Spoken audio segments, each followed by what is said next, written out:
Friends, మనకి kitchen sync పైప్లో చాలా గిన్నెలు అన్నీ కడగటం వల్ల వేస్ట్ మెటీరియల్ అంతా స్టోర్ అయ్యి దానివల్ల బొద్దింకలు లేకపోతే బ్యాక్టీరియల్ గ్రోత్ వల్ల చాలా బ్యాడ్ స్మెల్ వస్తూ ఉంటుంది. దాన్ని రిమూవ్ చేయడానికి మార్కెట్లో చాలా రకాల కెమికల్స్ ఉన్నాయి, యాసిడ్స్ ఉన్నాయి. కానీ ఆ కెమికల్స్, యాసిడ్స్ ఈ కిచెన్ సింక్ పైప్లో పోసినప్పుడు 5 సెకండ్స్లో మెయిన్ డ్రైన్లోకి వెళ్ళిపోతాయి. మరియు 5 to 10% పైప్నే కవర్ చేస్తాయి.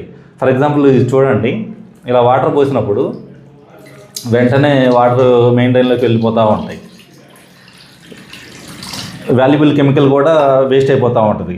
సో ఈ ప్రాబ్లమ్ని ఓవర్కమ్ చేయడానికి మేము ఒక వాల్వ్ ఫిక్స్ చేసి మనం 15 రోజులకో నెల రోజులకో కిచెన్ సింక్ పైప్ని క్లీన్ చేయాలనుకున్నప్పుడు మనం క్లోజ్ చేసేస్తాం.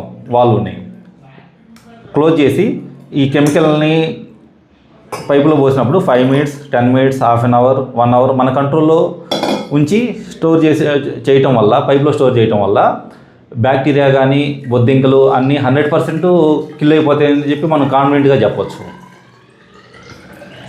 ఇది కెమికల్ అంతా మన ఈ కిచెన్ సింక్ పైప్లో స్టోర్ అయిపోయింది. మనం 5 minutes, 10 minutes తర్వాత ఓపెన్ చేసుకుంటే మెయిన్ డ్రైన్లోకి వెళ్ళిపోతాయి అన్నమాట. సో మేము కిచెన్ సింక్ పైప్ని చిన్న ఆల్టర్నేటివ్స్ తోటి మార్కెట్లో తీసుకొద్దామని చెప్పి చూస్తున్నాము. ఈ డిజైన్కి మేము పేటెంట్ రైట్స్ కూడా అప్లై చేసాము. వచ్చిన తర్వాత మార్కెట్లోకి రావడానికి ప్రయత్నిస్తాము. Thank you.